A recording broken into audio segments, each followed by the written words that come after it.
노후 자금 3억이면 충분할까요? 집도 있고, 연금도 나오고, 통장에 3억이 있으면요. 괜찮을까요? 아닐까요? 저는 괜찮은 줄 알았습니다.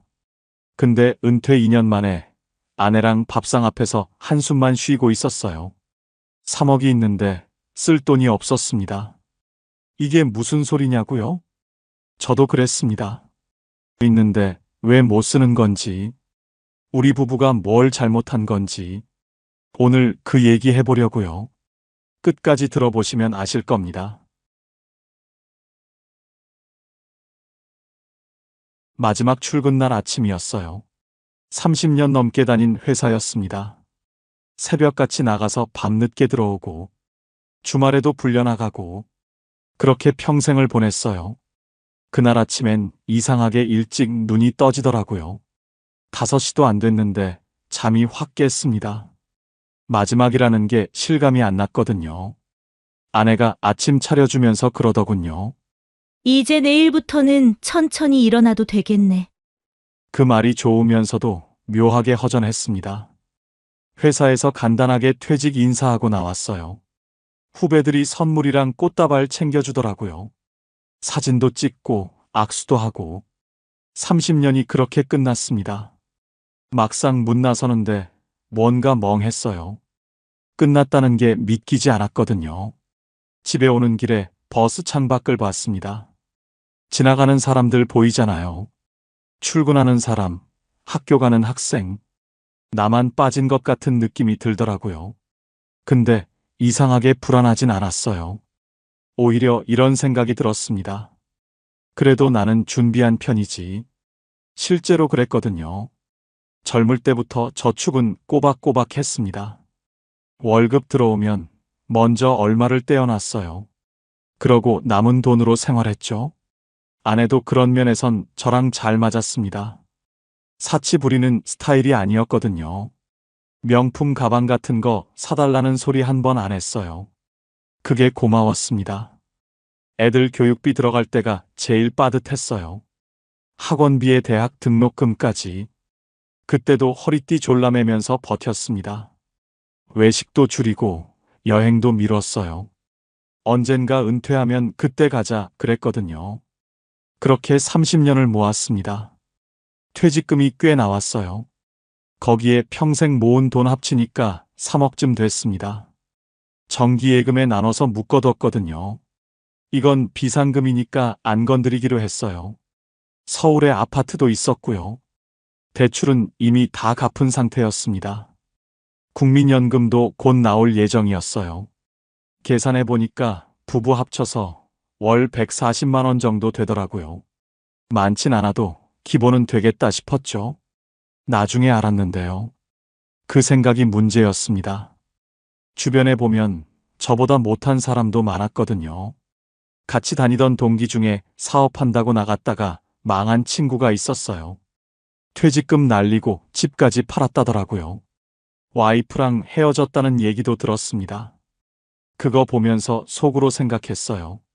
괜히 욕심 안 부리길 잘했다. 또 어떤 선배는 연금이 거의 없었습니다. 중간에 회사 옮기고 공백도 있고 해서요. 그분이 한 번은 저한테 그러더라고요. 자네는 한 직장 오래 다녔으니까 연금 괜찮겠네. 그 말 들을 때 솔직히 안도했습니다. 나는 다르겠지. 그런 마음이었죠. 교만이었어요.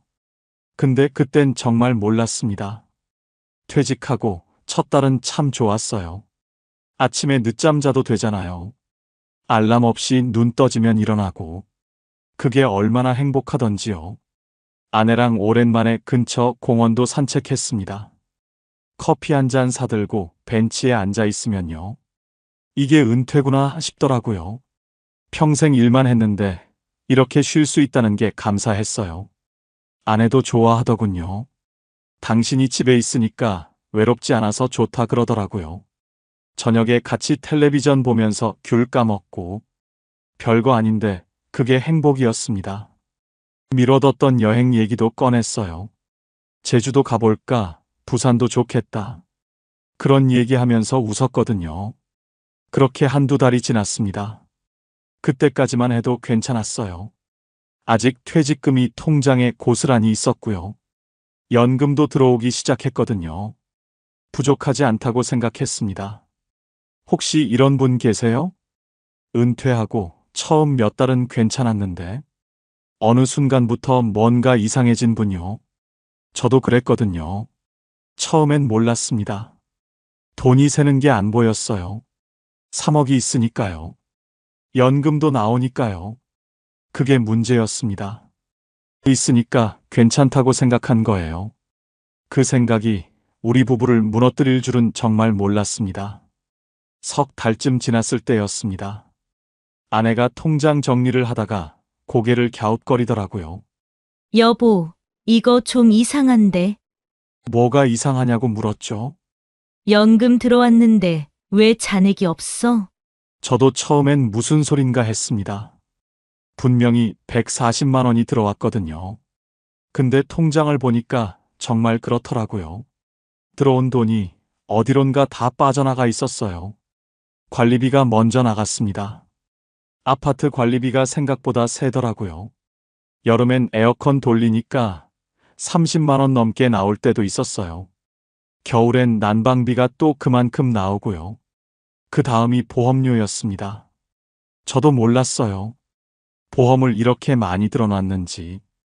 아내 보험, 제 보험, 실비의 암보험에 연금보험까지 합치니까 한 달에 40만 원이 넘더라고요. 그거 보고 좀 놀랐습니다. 이걸 언제부터 이만큼 냈지?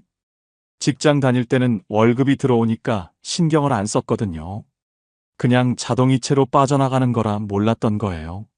막상 은퇴하고 보니까 그게 다 보이더라고요. 그것만이 아니었습니다. 카드값이 문제였어요. 아내가 카드를 주로 썼거든요.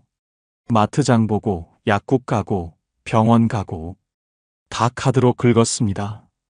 한 달 카드값이 70만 원, 80만 원씩 나오더라고요.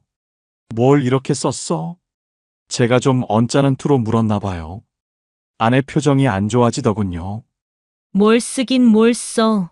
다 먹고 사는데 쓴 거지. 틀린 말은 아니었습니다. 명세서를 보니까 진짜 그랬어요. 마트에서 장본 거, 손주 간식 사준 거, 병원비. 사치스러운 건 하나도 없었거든요. 근데 그게 다 모이니까 그렇게 되는 거였어요. 예상과 완전히 달랐습니다. 경조사비도 만만치 않았어요. 은퇴하면 경조사가 줄어들 줄 알았거든요. 천만에요. 오히려 더 늘었습니다. 친구 부모님 돌아가시고, 친척 자녀 결혼하고, 한 달에 두세 번씩 봉투 싸야 할 때도 있었어요. 한 번에 10만 원, 20만 원씩 나가잖아요. 이번 달은 좀 많다. 그러면서도 안 갈 수가 없더라고요. 평생 알고 지낸 사이인데 어떻게 안 가요? 체면이라는 게 있잖아요. 그게 다 돈이었습니다. 솔직히 포기하고 싶었어요. 뭘 포기해야 할지 모르겠더라고요. 그렇게 한 달, 두 달 지나니까요. 140만 원 연금 들어와도 생활비가 안 되는 거예요. 매달 30만 원, 50만 원씩 모자랐습니다. 그럼 그 돈은 어디서 나오느냐? 퇴직금 통장에서 조금씩 빼쓰는 거였어요. 처음엔 이번 달만 그랬습니다. 경조사가 많아서 그렇다고. 다음 달엔 괜찮겠지. 그렇게 생각했어요. 근데 다음 달도 똑같더라고요. 또 모자라고, 또 빼고. 순간 마음이 철렁했습니다. 이러다가 3억이 다 없어지는 거 아닌가. 그래도 그땐 심각하게 안 받아들였어요. 3억이잖아요. 한 달에 50만 원씩 빼쓴다고 금방 없어지겠어. 그렇게 생각했거든요. 계산기를 안 두드려 본 거예요. 50만 원씩 12달이면 600만 원이에요. 1년에 600만 원. 10년이면 6천만 원입니다. 근데 50만 원으로 끝나겠어요. 경조사 큰 거 한 번 터지면 100만 원도 나가거든요. 명절에 자식들 용돈 주면 또 빠지고, 손주 돌잔치, 생일, 이런 거 다 합치면 1년에 1,000만 원도 넘게 빠지더라고요. 그때는 그걸 몰랐습니다. 그냥 이번 달이 좀 많이 나갔나 보다. 그 정도로만 생각했어요. 아내한테도 얘기 안 했습니다. 괜히 걱정시키기 싫었거든요. 나 혼자 통장 들여다보면서 한숨만 쉬었어요. 이상하다. 뭐가 잘못된 건가? 근데 뭐가 잘못된 건지 모르겠더라고요. 있는데 없는 느낌. 그게 뭔지 그때는 정말 몰랐습니다. 이게 다가 아니었어요. 진짜 문제는 그 다음이었거든요. 통장을 열어봤습니다. 3억이 찍혀 있었어요. 근데 이상하더라고요. 그 돈을 쓸 수가 없었습니다. 정기예금에 묶어놨거든요.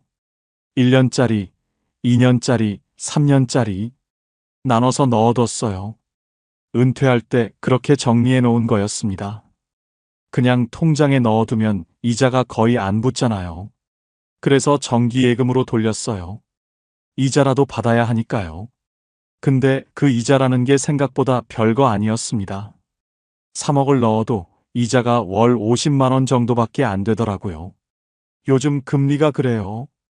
연 2% 되니까요. 세금 떼고 나면 더 적어집니다. 그래도 없는 것보단 낫지. 그렇게 생각했어요.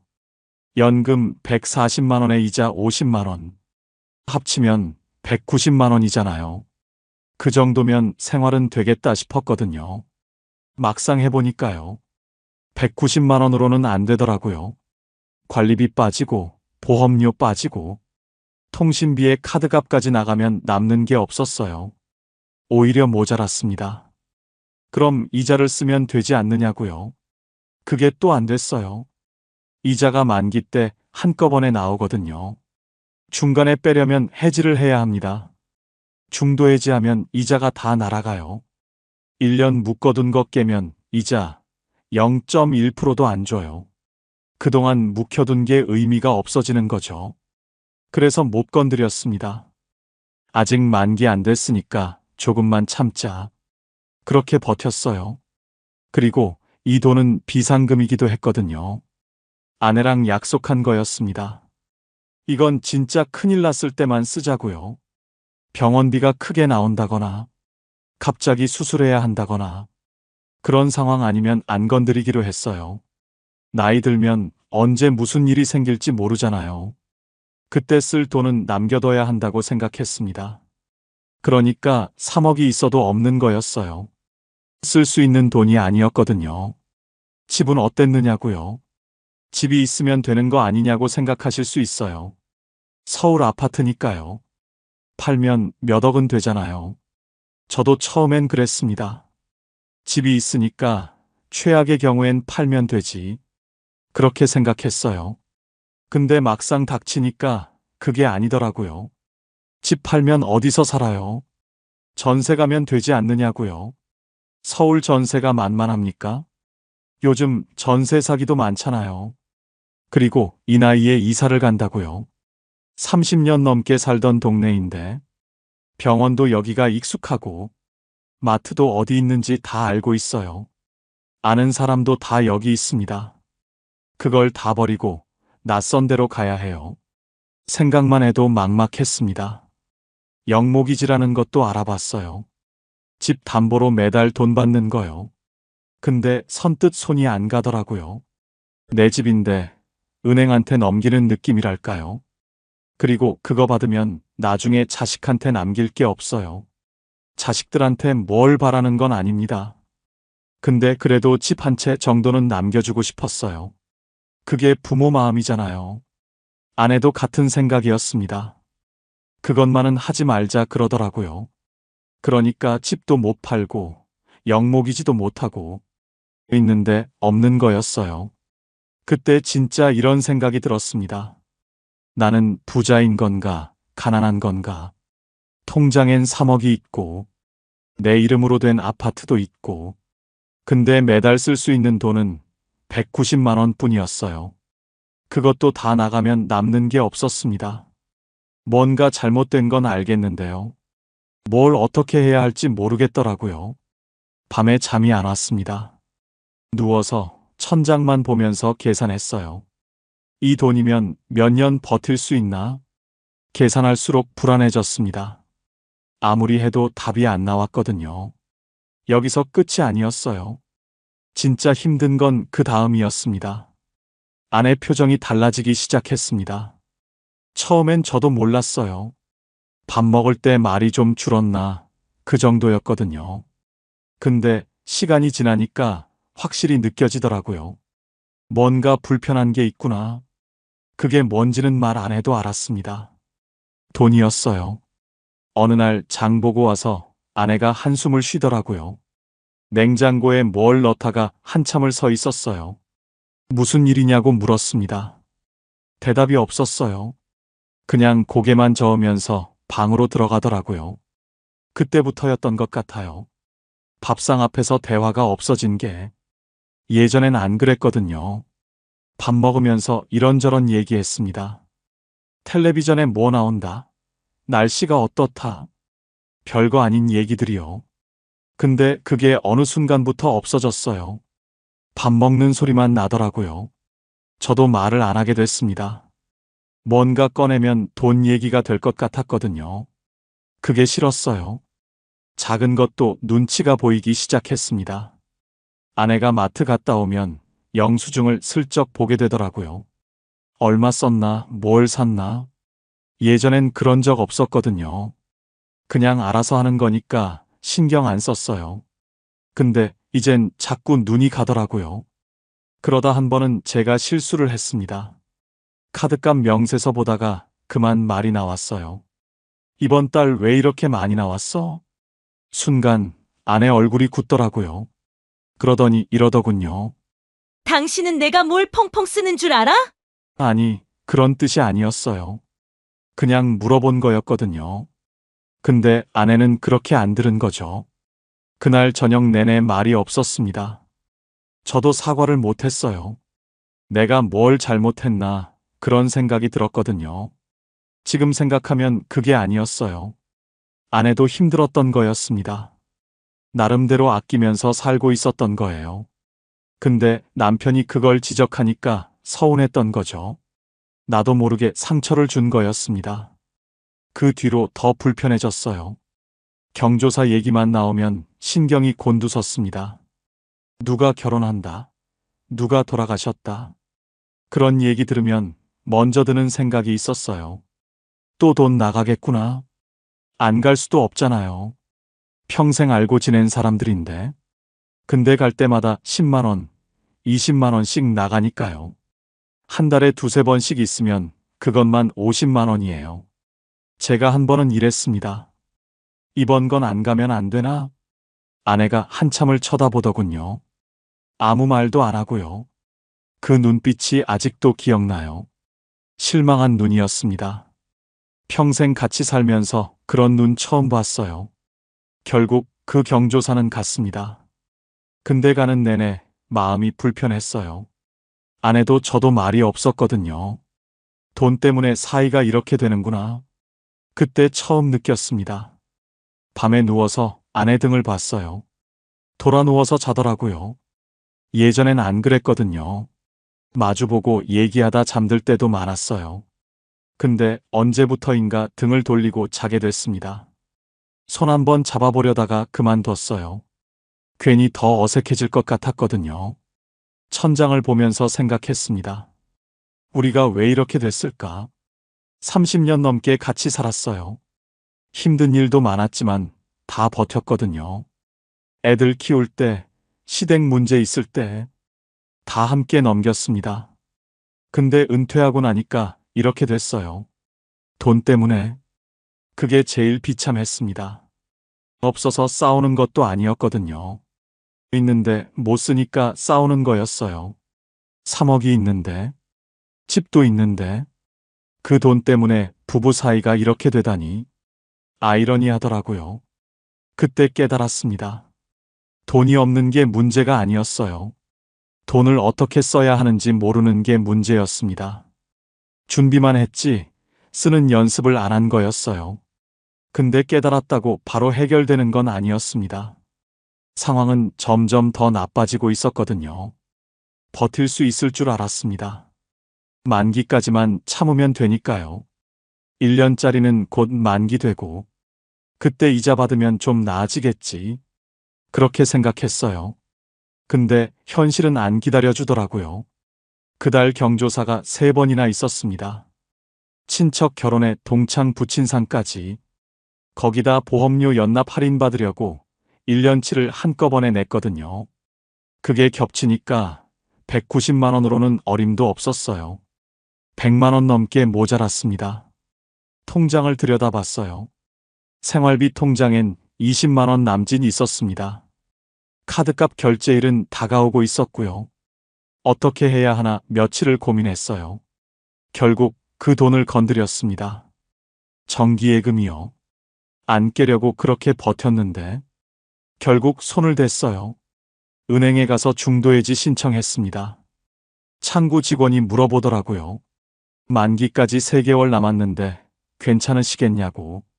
지금 해지하면 이자가 거의 안 붙는다고요. 알고 있었습니다. 근데 어쩔 수 없었어요.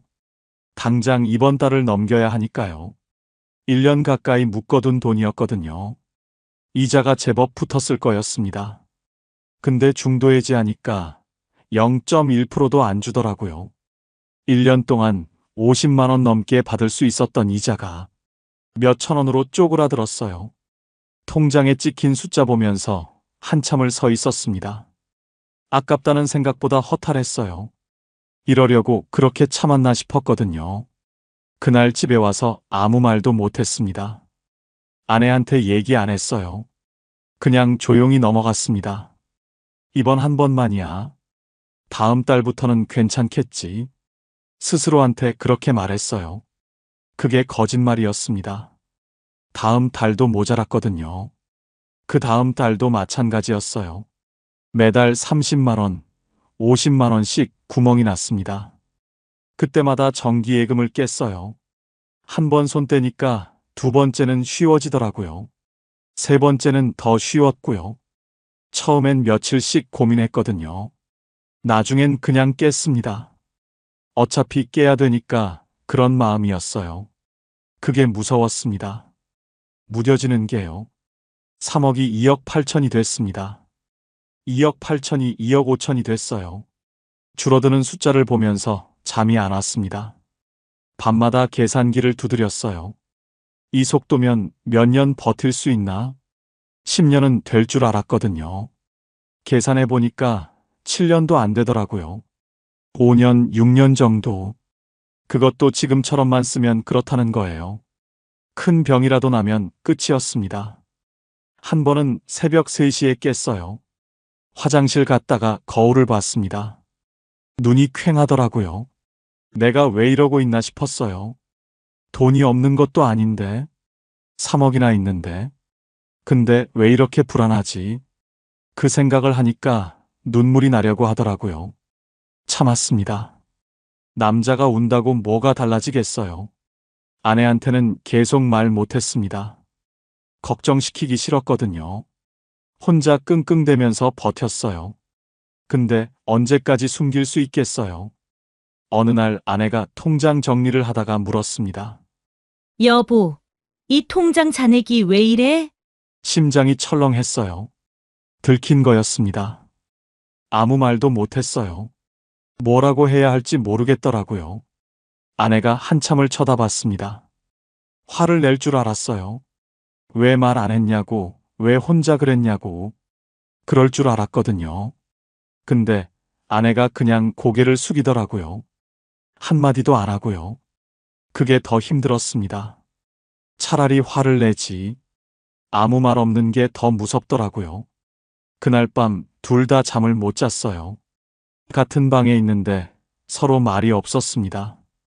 어둠 속에서 천장만 보고 있었어요. 이렇게 무너지는 건가?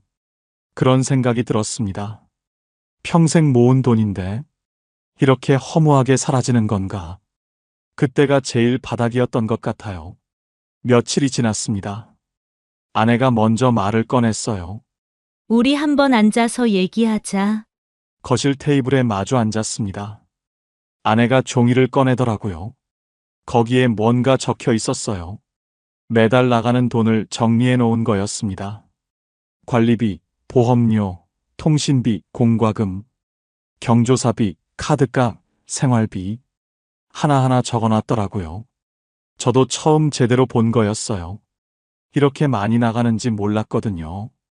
합계를 보니까 240만 원이 넘더라고요. 들어오는 돈은 190만 원인데 나가는 돈은 240만 원.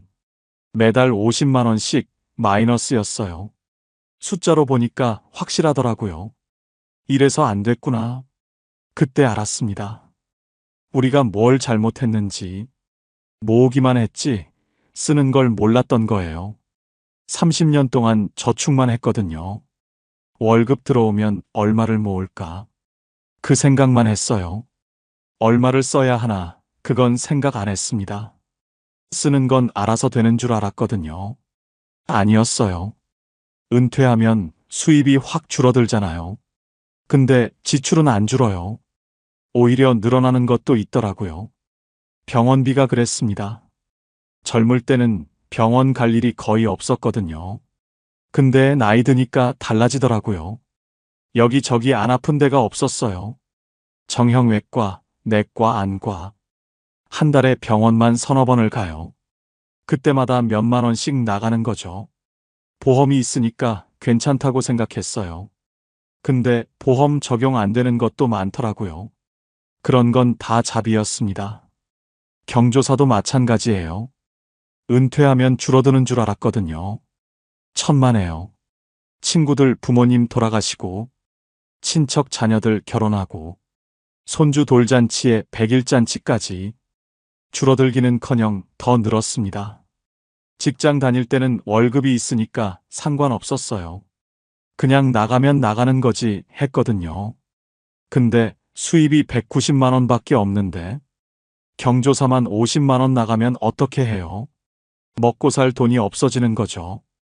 그걸 계산 안 했던 거예요. 목돈이 있으니까 괜찮다고 생각했습니다. 3억이면 충분하지 그랬거든요. 근데 목돈이랑 생활비는 다른 거였어요. 통장에 3억이 찍혀 있어도 매달 쓸 수 있는 돈은 따로 있는 거였습니다. 그게 현금 흐름이라는 거더라고요. 나중에 책을 읽다가 알았어요. 매달 들어오는 돈, 매달 나가는 돈, 그 차이가 플러스여야 버틸 수 있는 거예요. 우리는 마이너스였습니다. 처음부터 그랬던 거예요. 근데 그걸 몰랐어요. 목돈에 가려서 안 보였던 거죠. 3억이라는 숫자가 눈을 가린 거였습니다. 아내가 그러더라고요. 우리가 바보였네. 그 말이 맞았어요. 저축하는 법만 알았지. 쓰는 법은 몰랐던 거예요. 노후 준비한다고 30년을 모았는데 정작 노후가 오니까 쓸 줄을 몰랐습니다.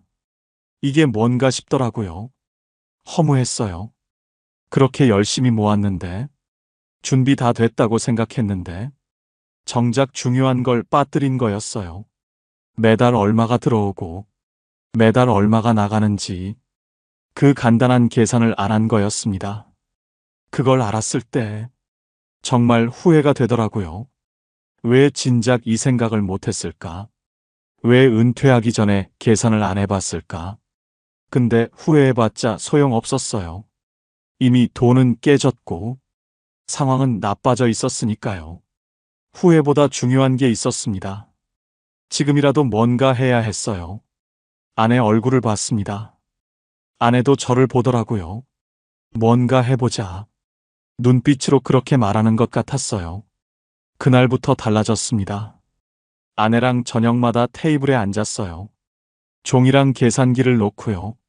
하나하나 따져보기 시작했습니다. 먼저 보험을 봤어요. 우리가 보험을 얼마나 내고 있나? 쭉 적어봤더니 한 달에 42만 원이었습니다. 저 보험, 아내 보험, 실비의 암보험의 연금보험까지 이게 다 필요한가 싶었어요. 하나씩 따져봤습니다. 연금보험은 이미 납입 끝난 거였어요. 그건 놔두기로 했습니다. 근데 다른 것들은 좀 겹치더라고요. 암보험을 2개나 들어놨었거든요. 하나는 젊을 때 든 거고 하나는 나중에 든 거였어요. 보장 내용이 비슷했습니다. 하나를 해지했어요. 실비도 정리했습니다. 예전 실비는 보장이 좋은데 보험료가 비쌌거든요. 새로 나온 걸로 바꿨어요. 보장은 조금 줄었지만 보험료가 확 내려갔습니다. 그렇게 정리하니까 42만 원이 23만 원으로 줄었어요. 한 달에 19만 원을 아끼게 된 거죠. 1년이면 228만 원입니다. 그것만으로도 숨통이 트이더라고요. 경조사도 기준을 세웠습니다. 이게 제일 어려웠어요. 정이 있으니까요. 다 가고 싶잖아요. 근데 다 갈 수가 없었습니다. 냉정하게 선을 그었어요. 직계 가족, 정말 가까운 친구. 그 외에는 마음만 전하기로 했습니다. 전화로 위로하고 축하하고 봉투 대신 마음을 전하는 거죠. 처음엔 미안했어요. 체면이 깎이는 것 같기도 했고요. 근데 어쩔 수 없었습니다. 우리가 먼저 살아야 하니까요. 신기하게도 이해해 주시는 분들이 많았어요. 그럴 수 있지. 오히려 제가 너무 신경 쓰고 있었던 거였어요. 그 다음은 수입이었습니다. 190만 원으로는 안 되니까 뭐라도 더 벌어야 했어요. 처음엔 자존심이 상했습니다. 평생 일했는데, 은퇴했는데, 또 일을 해야 하나. 근데 현실이 그랬어요. 알아보니까 시니어 일자리라는 게 있더라고요. 구청에서 연결해 주는 거요. 아파트 경비도 있고, 공공근로도 있고, 주차관리, 환경정비, 여러 가지가 있었습니다. 저는 공공근로에 신청했어요. 주 3일, 하루 4시간. 한 달에 30만 원 정도 받습니다. 많은 돈은 아니에요. 근데 그 30만 원이 달랐어요. 매달 모자라던 돈이 30만 원이었거든요. 딱 그만큼 메꿔지는 거죠. 일하러 나가니까 좋은 점도 있었어요. 집에만 있으면 갑갑했거든요. 밖에 나가서 몸을 움직이니까 건강해지는 느낌이었습니다. 같이 일하는 분들도 다 비슷한 처지였어요. 얘기도 나누고 밥도 같이 먹고 그게 또 다른 재미더라고요. 아내도 뭔가 시작했습니다. 동네에서 아이 돌봐주는 일이 있대요. 맞벌이 부부가 애를 못 데리러 올 때 학교 끝나고 2~3시간 봐주는 거요. 한 달에 40만 원 정도 받는다더라고요. 그렇게 하니까 수입이 늘었어요. 190만 원이 260만 원이 됐습니다.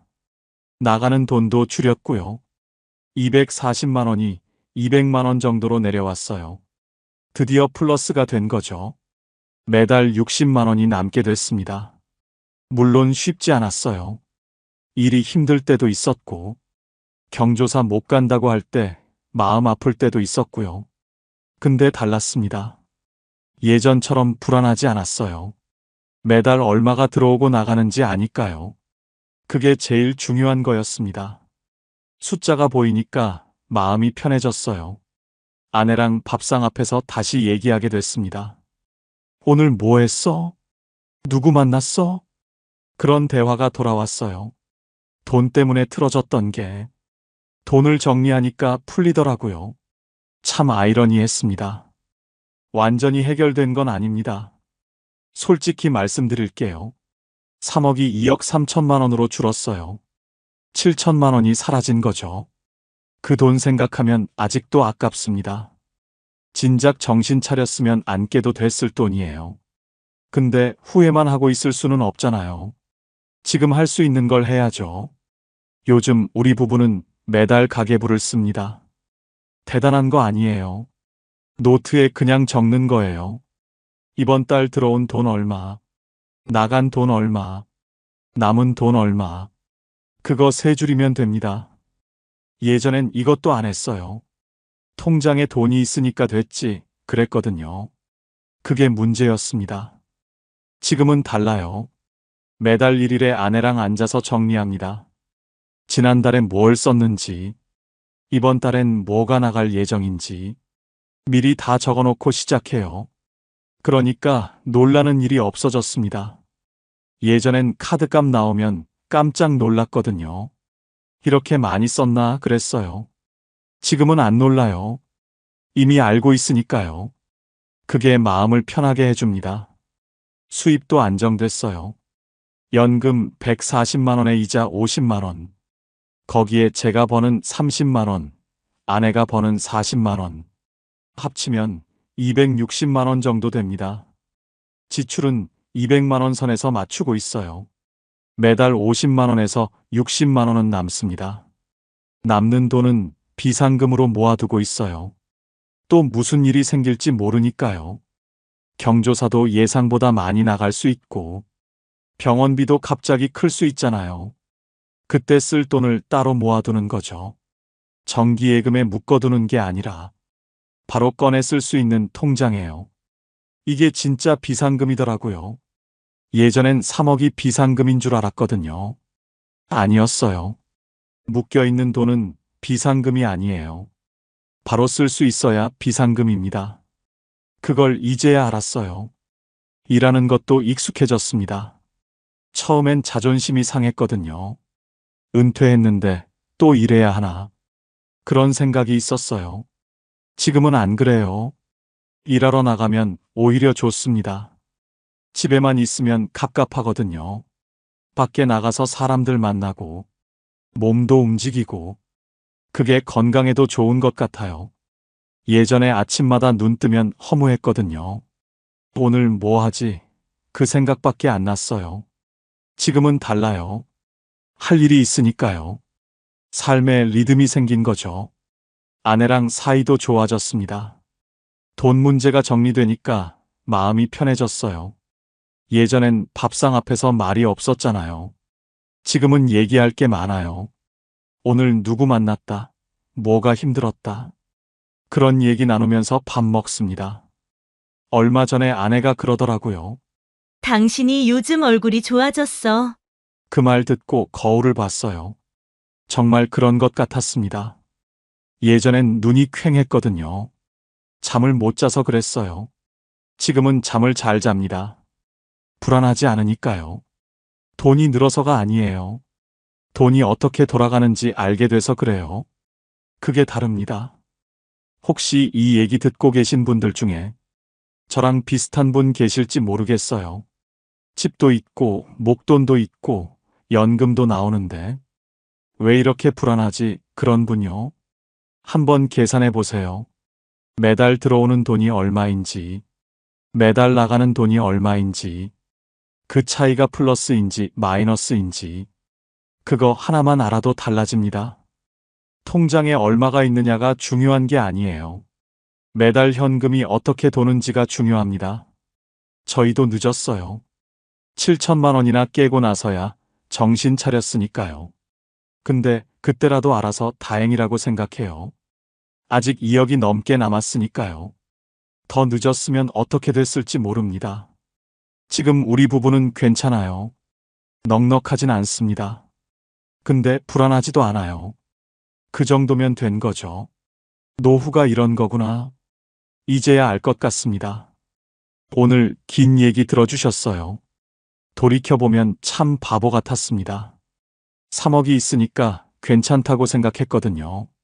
집도 있고 연금도 나오고 뭐가 문제겠어 그랬어요.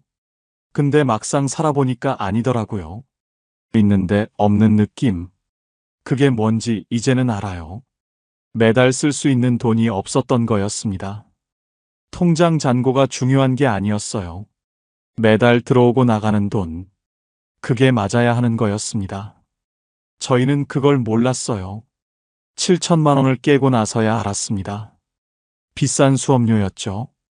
혹시 지금 이 얘기 듣고 계신 분 중에 저랑 비슷한 분 계실지 모르겠어요.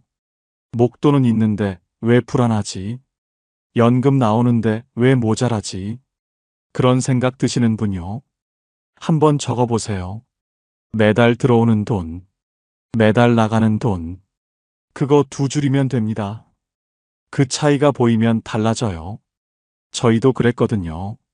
숫자가 보이니까 마음이 편해졌어요. 뭘 어떻게 해야 하는지 알게 됐고요. 늦었다고 생각 안 하셨으면 좋겠어요.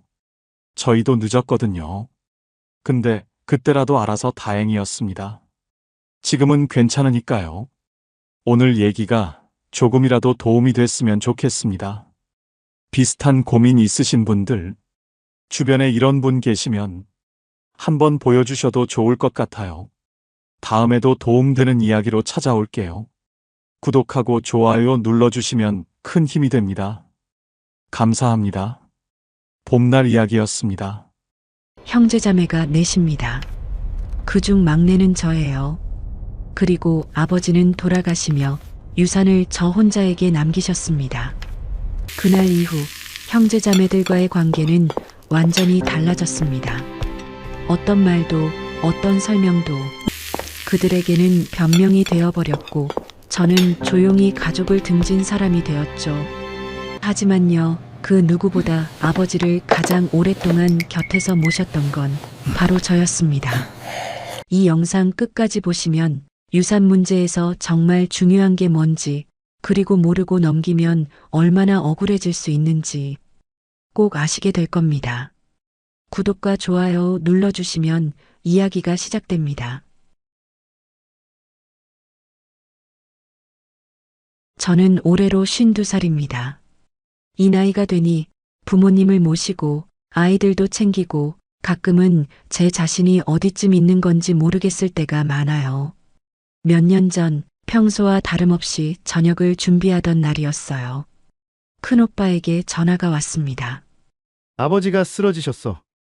그 한마디에 가스불을 끄는 것도 잊은 채 가방 하나 들고 병원으로 달려갔습니다. 응급실에 누워 계신 아버지는 말씀이 느려졌고 몸 한쪽은 거의 움직이지 않으셨습니다. 병명은 뇌경색. 앞으로 혼자 지내시긴 어렵다는 이야기를 듣고 형제자매들이 병실 복도에서 모였어요. 하지만 누구도 선뜻 나서지 않았습니다. 나는 맞벌이라 시간 안 돼. 우리 애가 입시 중이라 신경 쓸 여유가 없어. 지방이라 현실적으로 어렵지. 하나둘 다들 이유를 댔고 그때 나온 말이 있었습니다. 막내가 그래도 좀 시간 되잖아. 아이들도 크고 집도 가까우니까 네가 맡는 게 낫겠다. 그 말에 누구도 반박하지 않았고 저도 모르게 고개를 끄덕였어요. 그게 시작이었습니다. 처음엔 한두 달만 도와드리면 될 줄 알았어요. 재활치료 조금 받고 일상생활이 가능해지시면 요양보호사라도 쓰자, 그게 형제들 사이의 말이었거든요. 하지만 현실은 달랐습니다. 아버지는 점점 의지하시는 게 많아졌고 제 하루는 온통 아버지로 채워졌습니다.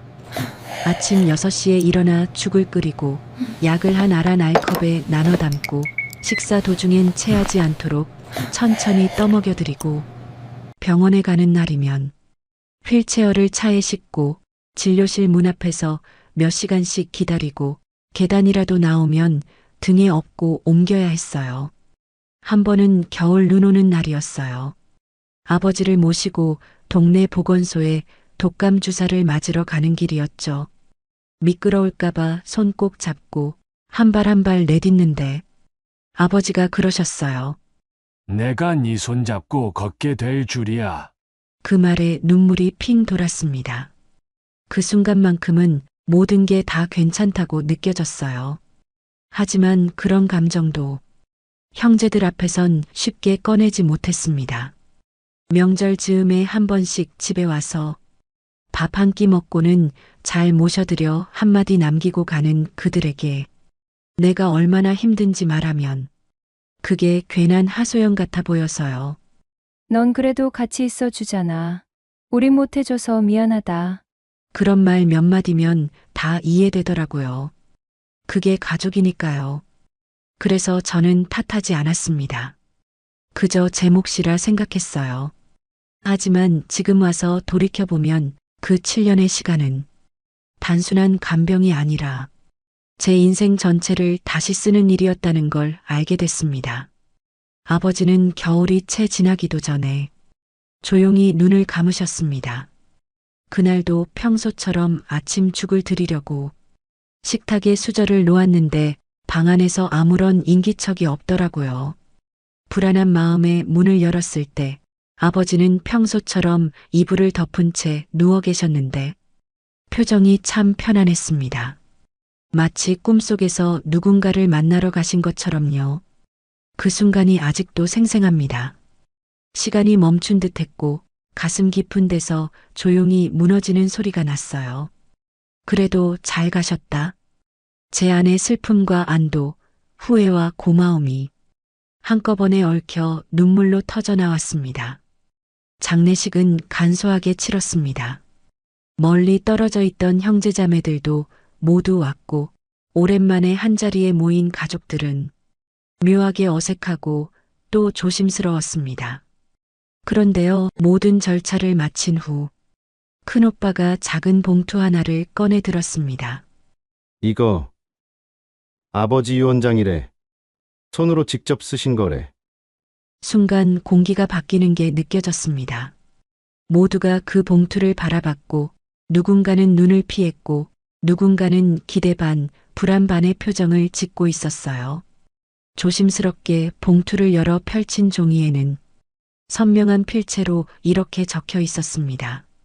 나의 딸 미정이에게 집 한 채와 예금, 텃밭 모두를 남긴다. 그동안 나를 지켜줘서 고맙다. 내가 해줄 수 있는 마지막 인사다. 순간 정적이 흘렀습니다. 저는 고개를 들지 못했습니다. 손끝이 떨렸고 가슴이 두근거리기 시작했어요. 숨을 들이쉬어도 제대로 들어오지 않는 느낌이었죠. 이게 무슨 뜻이야? 왜 다 너한테만? 우리한텐 아무 말도 없었는데. 가만히 앉아있는 저를 향해 형제자매들의 시선이 꽂히기 시작했습니다. 누군가는 어이없다는 듯 코웃음을 쳤고 누군가는 말없이 저를 노려봤습니다. 그리고 드디어 한마디가 나왔습니다. 너 아버지한테 뭐라고 했던 거 아니야? 혹시 네가 쓰게 한 거 아니야? 그 순간 저는 딸이 아니라 의심받는 상대가 되어 있었습니다. 그날 이후 가족 톡방은 마치 폭탄이 떨어진 전쟁터 같았습니다. 그 돈 다 네 거냐? 우리 아버진데 왜 너 혼자 다 가져? 나는 장남이야. 그 집 내 몫이야. 하루에도 수십 통씩 쏟아지는 메시지에 핸드폰을 보기조차 싫어졌습니다. 형제들 입에서 나오는 말은 늘 같은 결론이었어요. 당장 재산 분할하자. 법대로 하자. 너 유언장 위조한 거 아니냐? 가슴이 철렁 내려앉았습니다. 유언장이 있었음에도 아버지의 뜻이 분명했음에도 그 누구도 믿지 않았습니다. 변호사 사무실에 혼자 찾아갔습니다. 마른 입술, 떨리는 손, 속에서 올라오는 두려움을 억지로 삼킨 채 작은 목소리로 꺼냈어요. 유언장대로 받을 수 있을까요? 변호사는 유언장을 찬찬히 보더니 고개를 끄덕였습니다. 직접 쓰신 날짜와 서명이 있었고 내용도 명확했어요. 자필 유언장이 맞고 법적 요건도 충족되어 있습니다. 어르신 뜻이 분명하네요. 법적으로 문제될 건 없어 보입니다. 하지만 이어진 말에 저는 눈을 질끈 감을 수밖에 없었어요. 다만 가족 간의 다툼은 감정의 문제라 시간이 꽤 걸릴 수도 있습니다. 그 말 그대로였습니다. 법적으로는 문제가 없었지만 형제들의 감정은 점점 더 날카롭고 독하게 변해갔습니다. 큰언니가 유언장 이야기를 꺼냈을 때 그게 법적으로 되는 거야? 처음엔 다들 그렇게 의심했어요. 하지만 변호사에게 확인해 보니 그건 명백히 법적으로도 가능한 일이었습니다. 유언장이란 건 단순히 종이에 글을 쓴다고 효력이 생기는 게 아니라 작성한 사람의 의사와 법적인 형식이 모두 충족돼야 한다고 하더군요. 아버지가 남긴 유언장은 직접 손으로 쓰고 날짜와 서명을 명확히 남겼고 내용도 구체적이었습니다. 이런 자필 유언장은 민법에서 정한 5가지 유언 방식 중 하나로 법적으로 유효한 유언이라 인정받을 수 있었죠. 게다가 공증을 받았기 때문에 위조나 강요를 의심할 여지도 거의 없다고 했어요. 법률적으로는 효력 있는 유언장으로 문제될 게 전혀 없다고 했습니다. 다만 유류분 제도라는 게 있어서 다른 형제자매들이 일부를 요구할 수는 있지만 그건 전체 유산 중 일부에 불과했고 유언 내용이 명확한 이상 뒤집기 어렵다고 했습니다. 어느 날은 집 앞에 와서 대놓고 따지기도 했고 어느 날은 제가 다니는 성당에 찾아와 내가 그럴 줄 몰랐다는 말만 남기고 돌아가기도 했습니다. 그럴 때마다 아버지의 말씀이 떠올랐어요. 사람 마음이 제일 무섭단다. 돈 앞에선 형제도, 부모도, 자식도 달라지더라. 그땐 몰랐어요. 그 말이 제 이야기가 될 줄은. 사실 아버지가 쓰러지고 난 이후의 삶은 딸이 아니라 간병인의 삶이었습니다. 아니, 간병인조차 아니었죠. 돈도 없고 교대도 없고 24시간 대기해야 하는 무급 간병인. 누구 하나 고생 많다는 말 없이 딸이니까 당연하지라는 말로 포장된 무제한 책임의 삶이었어요. 처음엔 그게 당연하다고 생각했어요. 어릴 적 제 손을 꼭 잡고 시장을 걷던 아버지, 말없이 운동화를 사주시던 그 따뜻한 모습이 자꾸만 떠올랐거든요. 그래서 내가 해야 할 몫이라며 묵묵히 버텼죠. 하지만 그 시간이 한 달, 두 달, 몇 년으로 늘어날수록 제 삶은 점점 사라지고 있었습니다. 친구들과 약속을 잡아도 늘 미안, 다음에 보자는 말로 끝났고 오랜만에 시간을 내 미용실에 간 날엔 염색약을 바른 채 응급 상황이라는 전화를 받고 머리를 반쯤만 말린 채 뛰쳐나와야 했죠. 갱년기로 고생하던 제 몸 상태는 점점 악화됐습니다. 밤에는 불면, 낮에는 무기력. 기운이 없어도 아버지가 부르면 바로 달려가야 했어요. 정작 제 병원 진료는 일정을 잡아도 늘 뒤로 미뤄졌고 마음껏 알아본 적이 없었습니다. 내가 아픈 건 사치야. 그렇게 스스로를 타일렀지만 제 안에 무너지는 감정은 점점 깊고 어두워졌습니다. 가장 서러웠던 건 그 오랜 시간 동안 형제들 누구 하나 고생했다, 수고 많았다는 그 흔한 말 한마디조차 하지 않았다는 겁니다. 어쩌면 그 한마디면 조금은 버틸 수 있었을지도 몰라요. 그 한마디면 그래, 내가 헛되게 살고 있는 건 아니구나. 위로받을 수 있었을 텐데 그 말은 끝내 돌아오지 않았습니다. 그러다 어느 날 부엌에 서서 설거지를 하다 그만 눈물이 터졌습니다. 고무장갑을 낀 채 뜨거운 물에 손을 담근 채 울었어요. 왜 나만 이러고 있어야 하지? 왜 내 삶은 점점 사라져만 가는 걸까? 딸이라는 이름으로 감당해야 했던 시간들이 갑자기 너무 무섭고 억울하게 느껴졌습니다. 누구 하나 돌봐주는 사람 없이 돌봄만 하는 삶. 전화기 울릴까봐 멀리 나가지도 못하는 삶. 하루하루가 무너져가는 걸 보면서도 정작 나를 위한 시간은 한 조각도 남지 않은 그런 날들. 그리고 그 고요한 부엌 한 구석에서 나조차도 나를 잃어가고 있다는 걸 그제야 깨달았습니다. 하지만 그럼에도 제가 그 시간을 견딜 수 있었던 건 가끔씩 제 눈을 마주 보시던 아버지의 그 눈빛 때문이었습니다. 많은 말을 하지 않으셨어요. 말 대신 늘 조용히 저를 바라보셨죠. 그 눈빛엔 미안하다는 깊은 죄책감과 고맙다는 따뜻한 감정이 같이 담겨 있었어요. 그 짧고 조용한 눈빛 하나가 지쳐 쓰러지려던 제 마음을 붙잡아주는 유일한 끈이었습니다. 누군가의 인정도 위로도 없던 그 시간에 오직 아버지의 그 눈빛 하나만이 제가 끝까지 버틸 수 있었던 이유였어요. 그 눈빛을 기억하며 하루하루를 다시 일으켜 세웠습니다. 그 순간만큼은 제가 딸로서 존재할 수 있었으니까요. 그날도 똑같이 평범한 하루였어요. 아침엔 죽을 데워드리고 점심엔 약을 챙기고 TV를 틀어드리고 나서야 잠깐 숨을 돌릴 수 있었죠. 그런데요, 갑자기 아버지가 제 손을 꼭 잡으셨어요. 그 손이 참 이상했어요. 늘 차갑던 손인데 그날따라 묘하게 따뜻했고 무언가 말하려는 듯 손끝에 힘이 꽉 들어가 있더라고요. 그리고 천천히 입을 여셨어요. 너는 참 고맙다. 그 한마디였어요. 숨이 찬 듯 말끝이 자꾸 떨렸고 눈가엔 눈물이 맺혀 있었어요. 그날이 제가 아버지의 마지막 말을 들은 날이었습니다. 그 뒤로 며칠 후 아버지는 조용히, 아주 조용히 잠들듯 세상을 떠나셨습니다. 장례를 마친 뒤 우리는 아버지 유품을 정리하기 시작했습니다. 그런데 작은 책상 서랍에서 낡은 가방 하나가 나왔어요.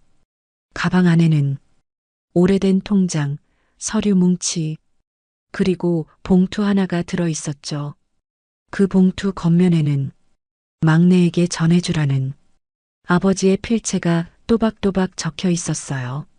손이 덜덜 떨릴 정도로 긴장됐습니다. 봉투를 열어보니 그 안엔 공증까지 완료된 유언장이 들어 있었어요. 그 순간 형제들의 표정이 달라졌습니다. 손이 떨렸습니다. 그동안 언니 오빠들 눈치 보며 아버지를 모셔왔던 제가 과연 무얼 받을 수 있을까 싶었거든요. 그런데 그 유언장에는 제가 상상도 못한 내용이 적혀 있었어요. 유언장을 펴는 순간 모두의 표정이 굳었습니다. 본인은 전 재산을 막내딸 미정이에게 남긴다. 순간 방 안이 얼어붙은 듯 조용해졌어요. 오빠는 헛웃음을 지었고 언니는 입술을 꾹 다문 채 고개를 돌렸습니다. 저요? 그 자리에서 울음을 터뜨리고 말았어요. 억울해서가 아니었어요. 그저 아버지가 저를 기억해 주셨다는 게, 그 모든 시간들이 헛되지 않았다는 게 너무나 벅찼거든요. 나 진짜 별거 바라지 않았어. 그저 수고했다 한마디가 그렇게 어려운 말이었나 싶었을 뿐이야. 그 순간 저는 도둑이 되었고 욕심 많은 막내가 되어 있었습니다. 정말 세상에서 가장 서러운 순간이었어요. 아버지의 마지막 말을 들은 것도, 유언장을 받은 것도, 간병을 도맡은 것도 모두 나인데 그들은 단 한 번도 제 눈을 보지 않았습니다. 미정아, 정말이야? 너 진짜 몰랐어? 그 말에 무언가가 확 무너져 내렸습니다.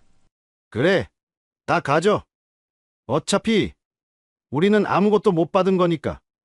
누군가는 그렇게 말했고 누군가는 아무 말 없이 자리를 박차고 나가버렸습니다.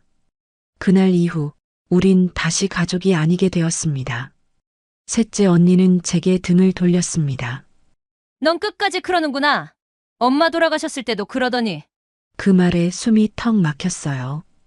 그때도 지금도 전 그저 가족을 위해 헌신했을 뿐이었는데요. 누구보다 조용히 묵묵히 제가 할 수 있는 걸 했을 뿐이었거든요. 하지만 언니의 뒷모습은 그 모든 노력을 한순간에 무너뜨리는 듯 했죠. 그날 이후 며칠 동안 저는 아무에게도 연락하지 않았습니다. 누구도 제게 연락하지 않았고요. 마치 가족에게서 조용히 지워진 느낌이었어요. 그렇게 시간이 조금 흘렀을 무렵 셋째 언니가 찾아왔습니다. 처음엔 말업 없었고 침묵만 흘렀어요. 그리고 한참 뒤 언니가 조용히 입을 열었죠. 그 유언장 진짜였어? 정말 아버지가 그렇게 남기신 거야? 저는 잠시 망설이다가 작은 주머니에서 낡은 편지 한 장을 꺼내 들었습니다. 아버지가 돌아가시기 일주일 전에 제게 직접 써주신 편지였어요. 약해진 손으로 꾹꾹 눌러 쓴 글씨, 그 안엔 이런 말이 담겨 있었죠. 내가 가진 것 중 가장 소중한 건 내 마지막을 함께 해준 이 마음이다. 그 말을 읽던 언니는 천천히 고개를 떨구었고 손으로 입을 가리며 조용히 눈물을 흘렸습니다. 미안해. 내가 너무 몰랐어. 우리 다 너한테 미안해야 해. 그 순간 제 눈에도 눈물이 고였습니다. 누군가의 인정이 이렇게 가슴을 따뜻하게 만드는 건 처음이었어요. 그날 이후 우린 조금씩 예전의 가족으로 돌아갈 수 있었어요. 언니와 그렇게 눈물을 나누고 난 뒤 저도 그제야 말할 수 있었어요. 언니 나도 처음부터 쉬운 건 아니었어. 아버지랑 함께한 그 시간 절대 쉽지 않았어. 그동안 누구에게도 꺼내지 못했던 이야기 이제야 전할 수 있을 것 같았습니다. 기름때가 찐 옷이며 수건까지도 처음엔 좀처럼 손에 잡히지 않았어요. 그래도 아버지는 미안하다는 말 한마디 없이 왜 밥이 이렇게 짜냐, 병원은 왜 이렇게 늦게 가냐 하며 쉴 틈 없이 말이 많았죠. 솔직히 처음엔 원망도 들더라고요. 나는 내 인생도 제대로 못 챙기고 사는데 왜 늘 내가 손해보는 쪽에 서 있는 건지. 근데 하루는요. 아버지가 잠결에 이런 말씀을 하셨어요. 내가 너한텐 고맙지. 작은 목소리로 흐느끼듯 말씀하셨죠. 처음이었어요. 아버지 입에서 고맙다는 말을 들은 건 그날 밤 혼자 방에 누워서 많이 울었습니다. 아버지라는 사람 마지막 남은 자존심을 지키느라 평생 딸한테도 마음을 내어준 적 없던 사람이 늙고 아프고 그래서야 조금 부드러워진 거죠. 그 뒤로 저도 달라졌어요. 잔소리도 덜 듣는 법을 배웠고 아버지 체온계는 늘 머리맡에 놓여 있었어요. 간호사 흉내를 내며 아버지 오늘은 혈압 괜찮아요 하고 살갑게 말도 걸게 되더라고요. 처음엔 억울하고 힘들었습니다. 왜 늘 내가 손해보는 쪽이어야 할까? 왜 가족이란 이름 아래 모든 짐을 나만 짊어져야 할까? 그런 마음이 가슴속에 쌓여만 갔어요. 그런데 이상하게도 하루하루 아버지 곁을 지내면서 조금씩 제 마음도 바뀌어 가더라고요. 처음엔 그저 의무처럼 했던 돌봄이었는데 아버지의 잠든 얼굴을 보고 말없이 제 손을 꼭 잡는 그 따뜻한 온기를 느끼고 나면 속상했던 마음이 조금씩 녹아내리는 걸 느꼈어요. 어쩌면 그게 사랑의 시작이었는지도 몰라요. 그리고 바로 그 무렵 아버지가 조용히 제 손을 잡고 물으셨습니다. 너 결혼 생활 힘들었지? 엄마 없을 때 아빠가 그걸 다 못 봐줘서 미안하다. 내가 아버지를 간병하며 진짜 깨달은 건 돌봄은 결국 마음이 만든다는 거였어요. 처음엔 솔직히 부담이었습니다. 잠 못 자고 식사도 제때 못하고 아버지의 감정 기복까지 감당해야 하는 날엔 제 자신이 너무 작아지는 기분이었죠. 하지만 어느 순간부터 힘들다는 생각보다 지켜드리고 싶다는 마음이 커지더라고요. 간병은 손으로 하는 일이 아니라 마음으로 하는 일이구나. 그걸 아버지와의 마지막 시간 안에서 몸으로, 눈물로, 그리고 침묵 속에서 배웠어요. 의무감으로 시작했지만 그 끝엔 사랑과 이해, 그리고 내 진심이 남았어요. 세상엔 많은 부모와 자식이 서로를 사랑하면서도 상처를 주고받으며 살아가죠. 우리도 그랬어요. 한 지붕 아래 살아도 속마음은 한참 멀리 떨어져 있었죠. 그래서일까요? 늘 조심스럽고 어색하고 그래서 더 많은 시간이 흘러버렸는지도 몰라요. 하지만 사람은 이상하게도 끝이 다가와야 마음을 꺼내더라고요. 서운함도 미안함도 그제야 입 밖으로 나오는 거죠. 그리고 우리도 그 마지막 순간이 되어서야 서로를 껴안았어요. 늦었지만 참 다행인 일이었죠. 그리고 어느 날 아버지가 제 손을 꼭 잡으셨어요. 마른 손끝이 떨리고 있었지만 그 눈빛은 또렷했어요. 내 딸 고생 많았다. 정말 사랑한다. 그 한마디에 참아왔던 눈물이 왈칵 쏟아졌어요. 어릴 적 한 번도 들어보지 못했던 말이었거든요. 그토록 듣고 싶었던 그 말. 마지막에야 아버지가 제게 남겨주셨어요. 그리고는 마치 잠시 쉬시는 듯 조용히 눈을 감으셨고 그대로 다시는 일어나지 않으셨어요. 이제는 그 시간을 떠올려도 울지 않아요. 그저 마음 한켠이 따뜻해집니다. 간병은 고된 일이었지만 돌봄은 결국 서로의 마지막을 따뜻하게 해주는 일이었어요. 아버지도 저도 그 시간을 통해 조금씩 녹아내렸고 마침내 진심으로 서로를 안아줄 수 있었어요. 어쩌면 그게 가족의 진짜 의미가 아닐까요? 상처를 주고받아도 결국 끝에는 사랑이 남는 것. 그걸 이제야 알게 되었어요. 혹시 지금 누군가를 간병하고 계신 분이 있다면 저처럼 마음을 잃지 마시길 바랍니다. 그리고 마지막엔 꼭 따뜻한 말 한마디 놓치지 마세요. 그 한마디가 누군가에겐 평생의 위로가 되니까요. 사랑은 결국 함께 있어주는 마음입니다. 구독과 좋아요는 저에게 큰 힘이 됩니다. 감사합니다.